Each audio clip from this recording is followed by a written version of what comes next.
lagu ini bersama-sama. Kita siapkan hati dan pikiran kita untuk menyambut pagi ini. Terima kasih Tuhan.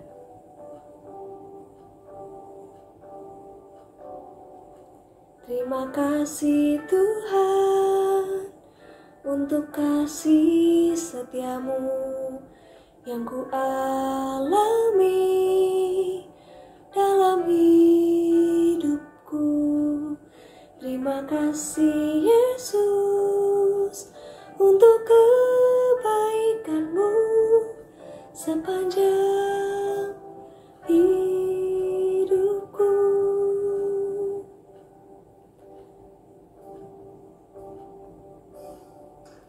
Terima kasih Tuhan untuk kasih setiamu yang ku alami dalam hidupku. Terima kasih Yesus untuk kebaikanmu sepanjang hidupku.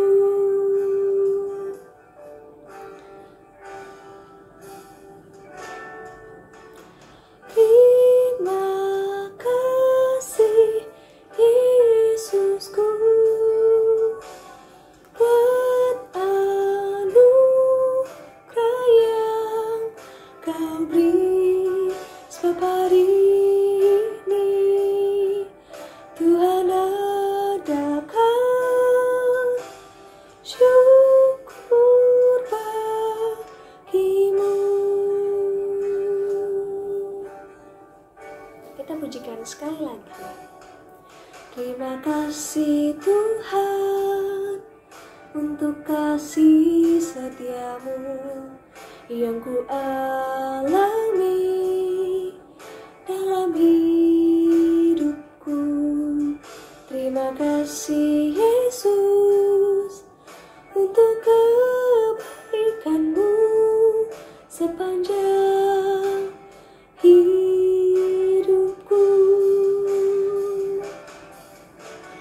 Terima kasih Yesusku buat anugerah yang Kau beri, sebab hari ini Tuhan adakan syukur bagimu. Terima kasih Yesusku buat anugerah yang Kau beri, sebab hari ini Tuhan adakan syukur bagimu.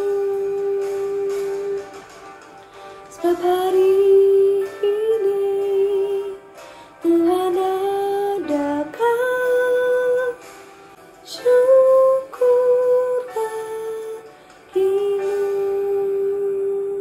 Mari kita berdoa. Selamat pagi Tuhan Yesus, kami mengucap syukur buat hari ini. Kami mau sekolah minggu. Tuhan yang berkati tiap anak-anak supaya bisa mendengarkan dengan baik dan mengikuti sekolah minggu dengan baik. Engkau yang berkati, Engkau yang tolong, berikan pimpinan-Mu untuk kami hari ini. Terima kasih Tuhan, dalam nama Tuhan Yesus kami berdoa. Amin. Anak-anak selamat pagi. Gimana kabarnya hari ini? Kak Ratna senang banget bisa ketemu anak-anak semua satu-satu. Tapi kita masih ibadah online, gak apa-apa ya. Kak Ratna harap anak-anak semua sehat dan makannya pinter, supaya semua juga sehat-sehat. Pagi ini Kak Ratna sangat mengucap syukur. Kita semua mengucap syukur karena kita dikasih nafas yang segar. Tuhan masih kasih kita satu hari lagi untuk berbuat baik menurut kemuliaan Tuhan. Kita sama-sama memuji dan memuliakan nama Tuhan ya. Mari kita bangkit berdiri. Kita mau nyanyikan lagu ini dengan semangat. Ayo bangkit berdiri. Semangat ya, lagunya harus pakai gerakan.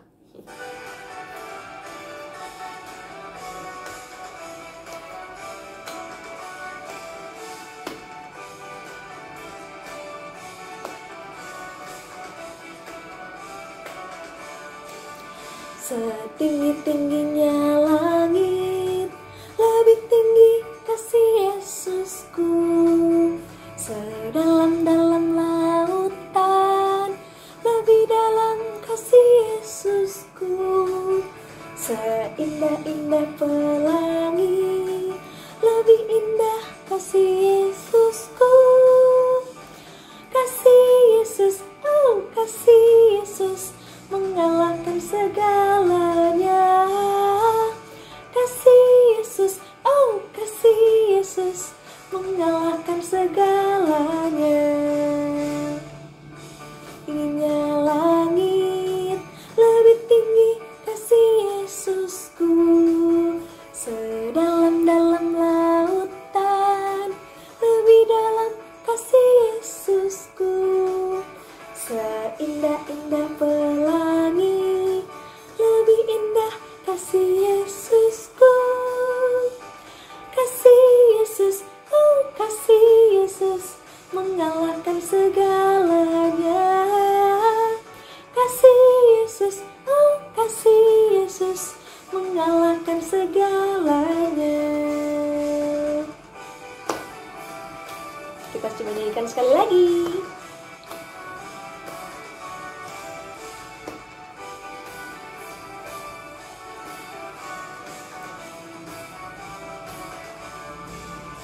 Setinggi-tingginya langit, lebih tinggi kasih Yesusku.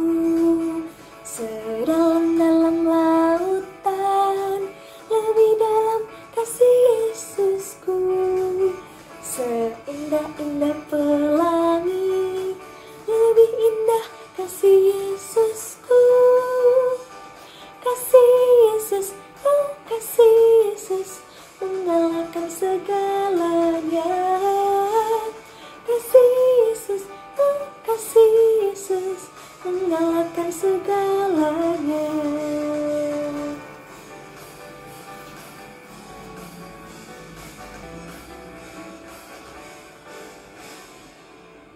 Kita semua bersyukur karena Tuhan Yesus itu baik, memberkati papa, mama, kakak, adik, semuanya Tuhan berkati dengan kesehatan, penyertaan, perlindungan, dan semuanya kasih Tuhan nyata buat kita. Kita menyanyikan lagu ini sama-sama. Tiada berkesudahan kasih setiamu Tuhan, selalu baru rahmat-Mu bagiku. Hari berganti hari, tetap kulihat kasih-Mu, tak pernah berakhir di hidupku. Tiada berkesudahan kasih setiamu Tuhan, selalu baru rahmat-Mu bagiku. Hari berganti hari, tetap kulihat kasih-Mu, tak pernah berakhir di hidupku. Tuhan Yesus baik, sungguh amat baik, untuk selama-lamanya. Tuhan Yesus baik, Yesus baik, sungguh amat baik, untuk selama-lamanya. Tuhan Yesus baik.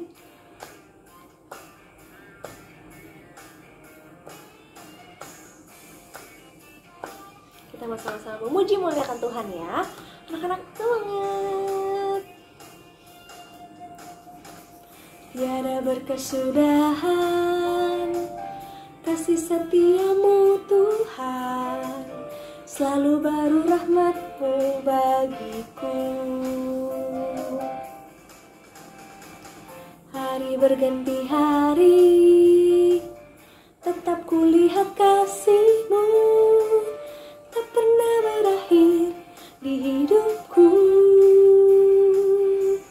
Yesus baik, sungguh amat baik,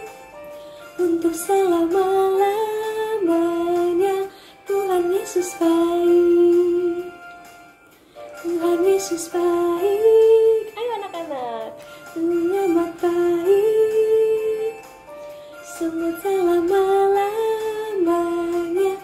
Tuhan Yesus baik, untuk selama-lamanya. Tuhan Yesus baik, untuk selama-lamanya. Tuhan Yesus baik. Amin. Tuhan Yesus baik ya anak-anak. Yeay. Nah, anak-anak, kita tahu Tuhan kita tuh Tuhan yang baik. Di atas, di bawah, di kanan, di kiri, Dia selalu beserta dengan kita. Jadi tiap kali anak-anak sedih, tiap kali anak-anak kesel, tiap kali anak-anak hatinya nggak enak, perasaannya nggak enak, tapi anak-anak harus ingat bahwa Tuhan Yesus itu selalu beserta dengan kita dimanapun. Kita menyanyi lagu ini sama-sama ya. Masih semangat.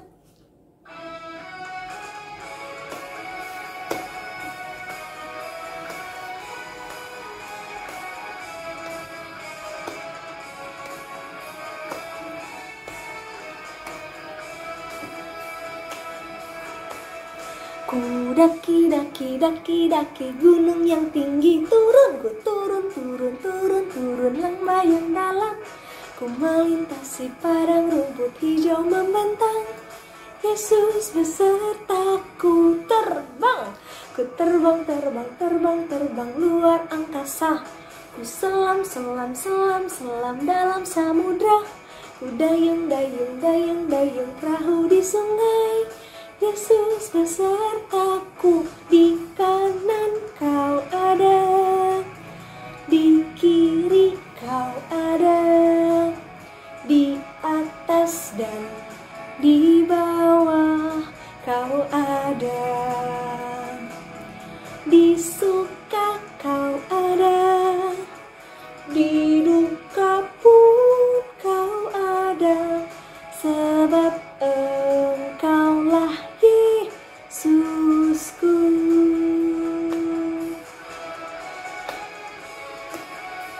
Lebih semangat lagi ya.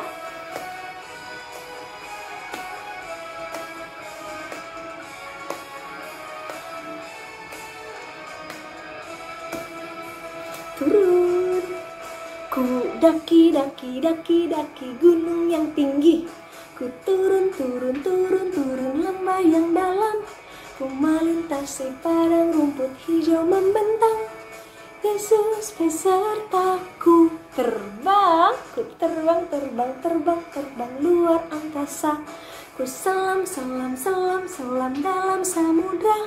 Ku dayung perahu di sungai. Yesus besertaku, di kanan Kau ada, di kiri Kau ada, di atas dan di bawah Kau ada, di suka Kau ada, di duka pun Kau ada, sebab Engkaulah Yesusku. Kanan Kau ada, di kiri Kau ada, di atas dan di bawah Kau ada, di suka Kau ada, di duka pun Kau ada, sebab Engkaulah Yesusku. Sebab Engkaulah Yesusku. Nah, sekarang saatnya kita untuk mendengarkan cerita firman Tuhan dari Ciklerons. Kita buka telinganya, kita ambil Alkitabnya, kita siapkan untuk mendengarkan firman Tuhan ya. Tuhan berkati anak-anak semua.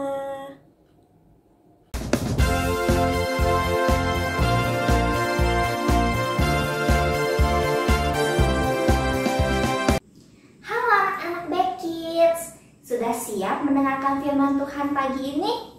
Kalau sudah siap, kita berdoa dulu ya. Semuanya lipat tangannya, tutup matanya, kita berdoa.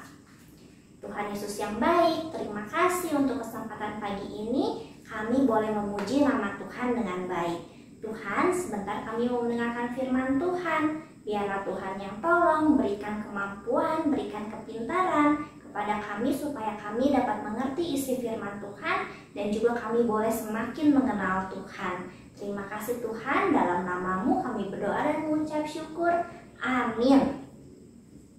Nah, anak-anak, pada minggu-minggu yang lalu, kalian semua sudah mendengarkan cerita tentang bagaimana Tuhan Allah menolong dan juga menyertai bangsa Israel selama perjalanan mereka menuju tanah Kanaan.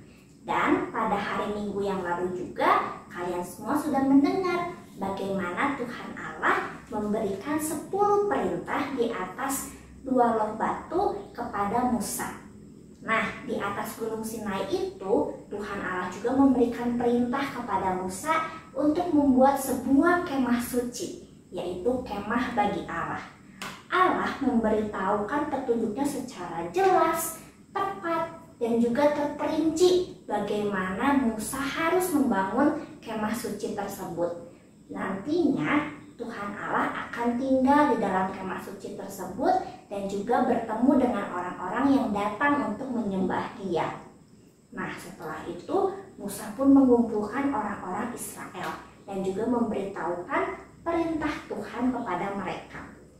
Perintah yang pertama, bangsa Israel akan bekerja selama 6 hari dalam seminggu.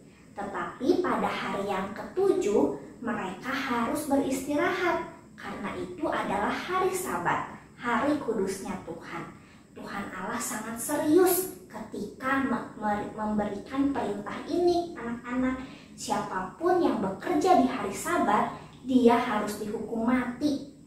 Dan juga perintah yang kedua, Allah memerintahkan bangsa Israel untuk memberikan persembahan dari barang kepunyaannya.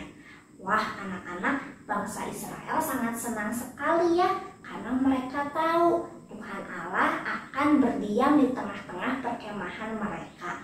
Maka mereka pun ingin membuat kemah suci itu terlihat sangat indah seperti kemuliaan Allah. Mereka pun membawa emas, perak, dan juga perhiasan yang nantinya akan digunakan untuk pembangunan kemah suci. Kemudian Musa pun memberitahukan dengan hati-hati bagaimana kemah suci itu harus dibangun. Tidak lama kemudian di perkemahan tersebut terdengarlah banyak bunyi palu, bunyi gergaji. Mereka semua bersemangat untuk membangun kemah suci tersebut. Para ibu-ibu sibuk meminta kain dan juga para laki-laki sibuk untuk menempa emas. Wah, anak-anak, pokoknya mereka bersemangat deh untuk membangun kemah suci tersebut dan juga membuat perabotan-perabotannya. Kemudian Musa pun memperhatikan setiap pekerjaan para bangsa Israel ini. Dan ternyata Musa tidak menemukan sedikit pun kesalahan karena bangsa Israel mengerjakan pekerjaannya tepat seperti apa yang diperintahkan oleh Tuhan. Dan di saat yang bersamaan, orang-orang pun tetap membawakan persembahan mereka. Mereka membawa banyak emas, perak, dan juga perhiasan. Sampai pada akhirnya Musa mengatakan kepada bangsa Israel untuk tidak membawakan apa-apa lagi karena sudah terlalu banyak, bahkan berlebih. Tibalah saatnya untuk mendirikan kemah suci dan juga memasukkan perabotannya. Kemah suci ada 2 tempat, ada tempat kudus dan juga tempat maha kudus. Di dalam tempat maha kudus inilah disimpan tabut perjanjian dan juga 2 buah loh batu yang berisikan 10 perintah Allah. Allah memerintahkan Musa untuk mengurapi semua benda-benda dan juga perabotan-perabotannya sebagai tanda benda-benda itu kudus milik Allah. Kemudian Allah pun memilih Harun untuk menjadi imam tertinggi dan juga anak-anaknya untuk membantu dia. Mereka menjadi pelayan khusus Allah. Nah, pada akhirnya anak-anak, Allah sangat senang karena bangsa Israel sudah membuat kemah suci persis seperti apa yang diperintahkan Tuhan. Musa dan juga bangsa Israel taat kepada Tuhan. Awan kemuliaan pun memenuhi tenda kemah suci tersebut. Dan Allah menepati janjinya. Ia berdiam di sana di tengah bangsa-bangsa Israel. Hanya saja ada satu masalah anak-anak. Manusia masih berdosa, sedangkan Allah itu kudus. Bagaimana caranya orang berdosa bisa datang kepada Allah yang kudus? Nah, pada waktu itu, setiap orang yang mau masuk ke kemah suci tersebut, mau datang kepada Tuhan, harus membawa domba dan juga mempersembahkan domba tersebut kepada Tuhan. Nah, anak-anak mereka harus meletakkan tangannya di atas domba tersebut, mengakui dosa-dosa mereka, dan membunuh domba tersebut, kemudian memercikkan darahnya di mezbah sebagai ganti dosa-dosa mereka. Dan hal ini tidak dilakukan hanya satu kali ya anak-anak, tapi setiap kali orang-orang mau bertemu dengan Tuhan, dia harus melakukan hal tersebut. Nah, anak-anak bersyukur ya, kita sekarang tidak perlu melakukan hal itu karena Tuhan Yesus sudah rela mati di kayu salib untuk menebus dosa-dosa kita.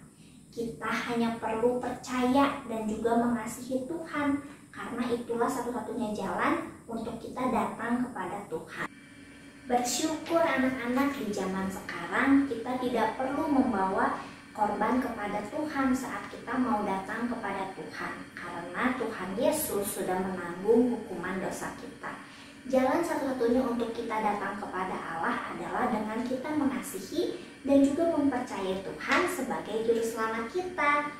Allah begitu mengasihi umatnya dan ingin berada di tengah-tengah mereka. Dan juga Allah yang sama juga mengasihi kita dan ingin berada di tengah-tengah kita. Makanya Tuhan mengorbankan Tuhan Yesus untuk menebus dosa-dosa kita. Maukah kalian mengasihi dan percaya Tuhan anak-anak? Karena hanya itulah satu-satunya jalan untuk kita datang kepada Tuhan. Dari cerita hari ini kita mau belajar sama seperti bangsa Israel. Mereka tidak bisa sembarangan untuk datang kepada Allah. Mereka harus membawa domba, harus mengakui dosa mereka, harus membunuh domba tersebut untuk memercikkan darah domba di mezbah sebagai ganti dosa mereka. Sama seperti kita ya anak-anak, kita juga tidak bisa sembarangan bertemu dengan Tuhan, tidak bisa sembarangan datang kepada Tuhan. Kita harus mempersiapkan diri kita ketika kita mau datang kepada Tuhan. Kita harus mempersiapkan pikiran kita, hati kita untuk datang kepada Tuhan. Dan juga anak-anak, kalau kita mau pergi ke gereja untuk bertemu dengan Tuhan, atau di masa sekarang kita kan tidak ke gereja, tapi kita beribadah secara online di rumah. Kita harus mempersiapkan diri kita harus bangun pagi, kita harus mandi, kita harus gosok gigi, dan juga kita harus berpakaian dengan rapi, karena kita mau ketemu Tuhan loh. Walaupun kita di rumah, dimanapun tempatnya, tapi tujuan kita tetap sama, yaitu datang kepada Tuhan. Maka dari itu kita harus mempersiapkan diri kita sebaik mungkin ya anak-anak. Ayo sama-sama kita belajar. Kemudian kita juga mau belajar untuk memberikan persembahan dengan hati yang penuh sukacita. Seperti bangsa Israel, mereka juga membawakan persembahan dengan hati yang sukacita. Kita berikan apa yang ada pada diri kita anak-anak. Bersyukurlah dan bersukacitalah karena kita punya Allah yang begitu mengasihi kita. Kita harus percaya kepada Tuhan, harus mengasihi Tuhan, dan juga harus taat kepada perintah Tuhan. Nah anak-anak, sebelum Cikraems tutup sekolah minggu hari ini, kita sama-sama mau hafalkan ayat hafalan hari ini ya. Diambil dari Yohanes 14 ayat 6. Kata Yesus kepadanya, "Akulah jalan dan kebenaran dan hidup. Tidak ada seorang pun yang datang kepada Bapa kalau tidak melalui aku." Yohanes 14 ayat 6. Satu kali lagi ya. Dari Yohanes 14 ayat 6. Kata Yesus kepadanya, "Akulah jalan dan kebenaran dan hidup. Tidak ada seorang pun yang datang kepada Bapa kalau tidak melalui aku." Yohanes 14 ayat 6. Bisa anak-anak? Bisa ya? Oke, sekarang kita mau tutup sekolah minggu kita hari ini. Semuanya lipat tangan, tutup mata, kita berdoa. Tuhan Yesus yang baik, terima kasih untuk firman Tuhan pagi ini. Terima kasih Tuhan begitu mengasihi kami semua. Ajar kami terus untuk kami juga bisa mengasihi Tuhan, percaya kepada Tuhan, dan juga taat kepada perintah Tuhan. Sebentar kami mau berpisah, Tuhan yang tolong terus sertai aktivitas kami hari ini, dan kumpulkan kami kembali minggu depan untuk kami bisa bersama-sama memuji nama Tuhan dan juga mendengarkan firman Tuhan di sekolah minggu. Terima kasih Tuhan, dalam nama-Mu kami berdoa dan mengucap syukur. Amin. Sampai jumpa minggu depan. Bye-bye.